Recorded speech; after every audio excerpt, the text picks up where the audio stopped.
Good afternoon, everyone. I'm Ann Thomas, and I'm here with my co-host, Mary Bergsman, and we're having a great conversation today with Paul W. and Kim Smith.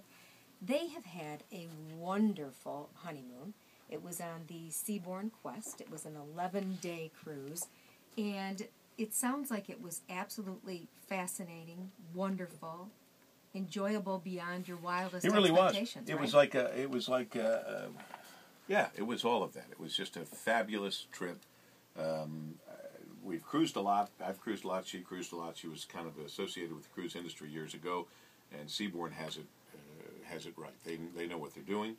Other ships, other companies do too, but we were just thrilled with Seabourn Quest and the cruise from Rome to Barcelona. You were saying, Anne, as we were going into the break, some suggestions and ideas. Here's one that just drives me crazy because I always set out to do it and don't. There are certain things I like to take when I travel. So why in the world don't I have a travel drawer or travel shelf? This is a good idea. Where I put all the things I like to take on a trip. Right. Could be a little set of binoculars. We wished we would have had them. We have 47 47 pairs of binoculars spread around the world, and this is great. it should have been in a drawer or on a shelf.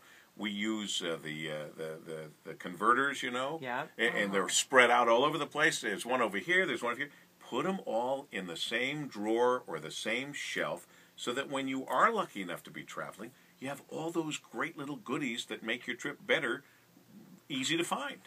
Oh, I love that That's a great advice. tip. Very good advice. Now, what about packing? Yeah, What that's about what I was packing going to say. What advice? about packing? Wear black. That really helps. Because it's very forgiving. If you spill something, it goes with everything. I heard somebody once say, it's not my original idea, they said pack and then take half of the stuff out. Right, You know? right. And- We can't do that. well, You can't do that. I didn't do it, and I always end up with 9 more shirts than I needed. And you never wore them, I bet. That's what I happens. never wear them. Pride in And- wearing the same shirt over. Well, Right. no, I just say, I could have brought 3 things and been fine. But here's the thing.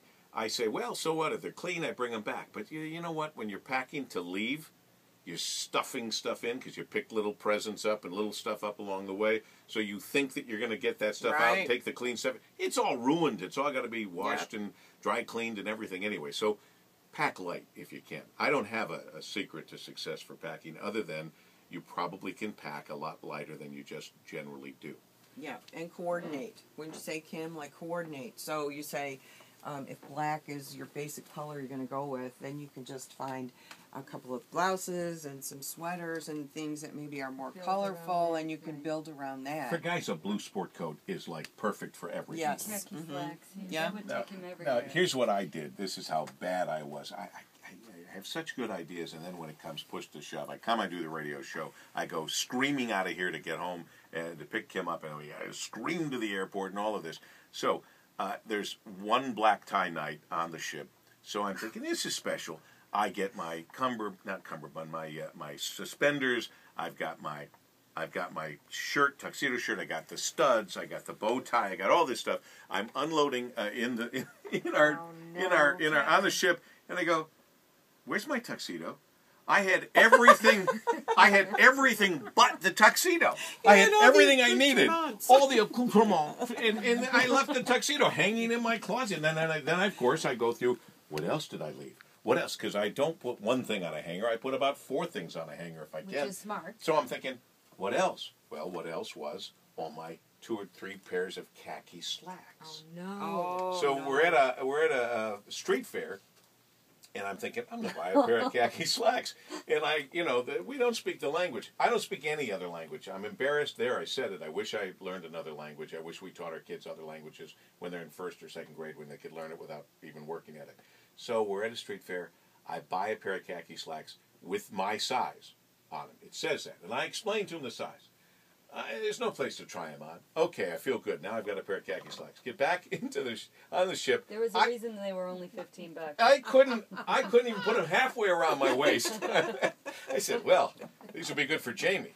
Our son Jamie. He can use these. Yeah. But that, he brings up this fish market, and they have them over there. But they're called fish markets. But they're way more than that. There's clothing, there's produce, there's toys, and cheese. And this one booth that went on forever. Had maybe 50 different types of cheeses that they made there.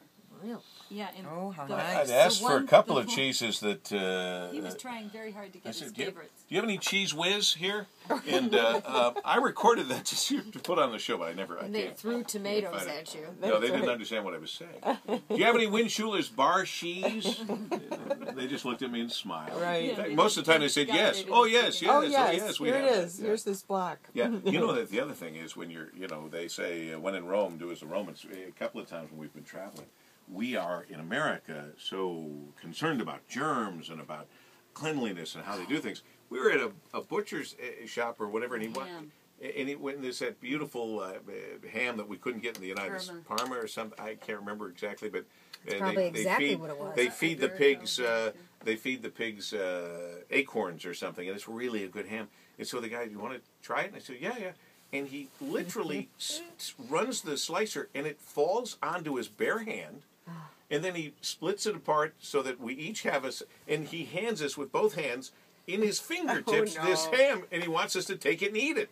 And we look at each other and go, what do we do? You have we, to. we have to do this You now. might offend him. He's also the cashier, and he just had taken money from the person who purchased before us. Well, that does lead When me in to Rome. this question, though. What about food and drink? Is there anything that you should stay away from or be very careful with? I when used you're to be a traveling like lot that? more careful. We were so lucky this entire cruise, but that was the other thing I wanted to mention with Seabourn. All your beverages are included, and they have a fully stocked bar with your preferences before you even set In your foot room. In your room. In And your that's a room. huge Isn't thing it because nice? that's part of the price, and Yeah. that's different, It right, is. Paul, from Absolutely, other cruises. absolutely. We And then never touched a drop, though. no, we had all this. I'd like some scotch. I'd like some vodka. We didn't drink any of it there, but we'd have a cocktail or wine out with dinner and stuff. But as far as food goes, I used to have this. I would only drink. At the time, there wasn't even a lot of bottled water. It'd be a beer, and I'm not even a big beer drinker, but I thought it was safe. You don't need any ice. You don't need a glass. You drink it right out of the bottle. Haven't worried about that for a few years now. Never would have a salad because they wash it in their right. water, and you're trying to be so careful. I wouldn't do that. We ate everything and anything. Now again, the big meals, breakfast and dinner on the ship, but we had lunch at a lot of different places. You never worried about the ice or the Oh, salad or we anything? always worry, but We nothing worried, happened. but nothing happened. We had no problems at all. We carry this is what you'd put in that drawer, your travel drawer, Imodium, Pepto-Bismol. Right, You just put bring that there. that with. You bring it with you, and But we didn't really take any precautions. didn't have because- any worries. We took seasickness medicine with us, but we didn't need it. It was all good, and we had no worries about the food like we used to. Now, I did say, because I'm a worrier, I said, should we have gotten those shots for hepatitis? Because one of the hepatitises, I don't know which one it is, but one of them question. you can get from shellfish or from dirty food or whatever. And if you travel a lot, I suggest you do that. It's do as I say, not as I do, because I still haven't done that. But we ought to look into that. It's a series of 1 or 2 shots. I don't know, Mary, if you know about that. But Yeah, and I think it's, I want to say it's hepatitis A. I'm not sure. I don't know Not which sure. A, B, C. But I think it really depends on what country you're going to, and you can go to the CDC and see what they recommend for the country that you're going to, what sort of precautions you should take, what sort of, shots or pre-medicine that you should take. And I think all of the places that Paul W. and Kim, where you went, were pretty civilized countries, if you will. Italy's pretty civilized. Malta is.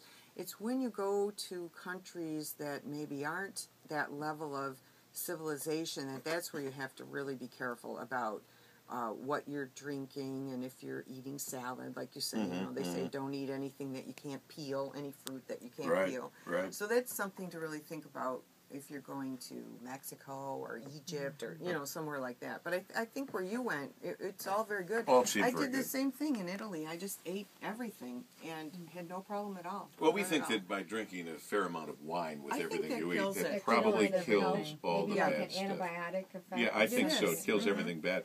Overall, I think cruising is a perfect vacation. You get to go a variety of places without having to pack and unpack. You're safely ensconced in your same quote-unquote hotel room always, and you can venture out and see as much as you want, or stay on the ship. Some people stayed on the ship, never left. I think it's a perfect vacation. Now, you're also talking about something different than a passport that you would like to get down the road. What If is you have this? time, because it does take a while, you have to go through the interview process. If you can get a government-issued travel pass, I don't know what it's called, like World Traveler, or I can't remember, but we wished we'd had we that. saw signs of it by the Immigration and Customs that if you had it, you just go bang right You through. just go right through. You don't stand in that line. So that's why it's better than a passport. Right. It's absolutely a fabulous supplement to your passport, and I don't know all the details other than that. I'm sure our listeners can find out about it, and it's not a bad idea to check it out ahead of time and to do that. Anything that saves you from standing in line, again, that's never Right, when you're fun. traveling, Oh, that's It's like the Nexus Pass on the bridge. It just saves a lot of time, especially coming off that cruise with no lines, no waits. It was a harsh reality. That was coming that back was to- that was in New York, wasn't it? That Yeah. was in See, JFK. we were lucky enough to be able to fly Delta nonstop from Detroit to Rome. Not so lucky coming from Barcelona back to Detroit. We ended up having to go to JFK. I think it was Keith Crane who once said to me, I'm old-fashioned. I believe that when you get on a plane, when you get off that plane, you should be where you're going. Not get off the plane, go through the whole Right. thing More again and get on relaxing. another plane. Right. I agree completely. It is more relaxing. Now, did you stay in Barcelona for a day or two when you got off the ship, and do you also recommend that too? Absolutely. We stayed at the Princess Hotel. It was lovely, and we had a taxi driver that took us from the ship to the hotel that spoke beautiful English, and he was a history major and a marketing man, and couldn't find work. Ended up But- inviting us to his wedding in India. Ooh, Wasn't are that the you guy? Oh, going? that was the other cab. He just took us my to goodness. dinner. That was our quick friend. That's your she's anniversary. talking about. Here's the other thing. It's that you make a deal. There was a service the ship had provided a name for a car service at one of the ports. You could have, instead of going on a bus with a bunch of folks, you could go in a car for just $695. I said, "What There are they? you go. Are you kidding me?" I'll take the bus. So, thank you. so, but we got in a cab to take us into town, and one conversation led to another. He spent 4 hours with us for way, way, way less than $6 or $5 or $4 or $3 or $200. Yeah. And That's a good idea. it's air conditioned. It's a good tip. It's air conditioned. He knew Took us to all all the the places hot to spots. go, all these little places The that we might not have castle. seen. Yeah. Remember, we looked at Fort. that keyhole for, I don't know where we were for that, but remember in that little garden area? Yes. It was really, it just Very neat little very cool stuff. Before we let you go, earlier we talked a little bit about shopping, the wonderful sandals. But what kind of advice? You both are very good shoppers, both at home and when traveling. How much shopping should people really do when they're on a trip? Like, what are the smart shopping I got a tips sad. you might have? I want to hear Kim's take on this. I have a sad answer. Well, Oh, okay. just keep in mind that when you go home, if you overpack on the way home, your suitcases might bust, like ours did Oh, in yeah. Barcelona. Or be in the heavier. morning. Yeah. But both of our big suitcases broke. We had tape Oh, all around dear. them. So coming you to really the- are Hey, big here's- time shoppers. here's We're the- not the professionals you might Here's think. the problem I have. I remember a time when buying duty free really meant you were getting a deal. Doesn't anymore. I remember a time when Okay, you could that's go good to to know. another country and find something that you couldn't find ever anywhere else. Doesn't exist anymore. Well, I like buying a little this or a little that reminds me of the place. Yes. We thought about bells, as we said, or little pieces of artwork. I mean, cheap stuff, not expensive stuff. But the reality is, in terms of product, virtually any product you can buy anywhere in the world is available to you now, either online or in a store closer to home. And that means, A, you don't pay too much for it, and B, you don't have to carry it. It's just the way it is. You're going to disagree, but Well, no, I'm going to say yes, that's true with the products and the trinkets and the gifts. However, in Italy and in Spain, we did see a tremendous amount of clothing made in Italy and Spain. Very rarely did we see made in Bangladesh or made in China. So a lot of the clothes that we saw and a few things that we bought were all locally made. she bought some. She happens to wear clothing very well, and she bought some of these one-piece. I don't know what. They're I don't called want to say. dresses. I was going to say shift. I don't know what it's called. shift. A dress. Okay. shift. A shift is what our grandmothers. Okay. Well, so that's the last time I heard saw. that in a while. All right. So one-piece But smock. I know what you're talking about. You know, I one know piece, what and Not she to wears wear. them very well. And we saw them in a lot of places, and they were very colorful. And she always checked, and they were made in Italy or Malta or wherever. And so she has those, Locally made. and that was Yes, good. you know, that's good. My luck goes back to those khaki pants I bought at the out of the Right, market that right. don't go around my waist. I had a little bit of luck. Well, thank you so much for your time today. You guys spent a lot of time with us, and we really appreciate the advice. Yes, we do. Thank you very We much. enjoyed being with you, and I really mean it. Not just because this is AAA Travel News and Views, but being a seasoned traveler, a travel agent is worth their weight in gold because they can steer you in the right direction. They know about the various ships, hotels, plans, or whatever, and they know about the deals, the savings. And unless you have a lot of time to do all this research yourself, and most of us don't because we have other jobs, use your travel agent. I look forward to sharing with you all about our 1-year anniversary cruise. It's almost All time right, to start it's a planning, date. Paul. I haven't even come close to paying for this last trip. I am not planning on the 1-year anniversary cruise yet. Well, I thought you were. Okay, well, you better take a quick break here. Oh, You are jeez. listening to AAA Travel News and boy. Views.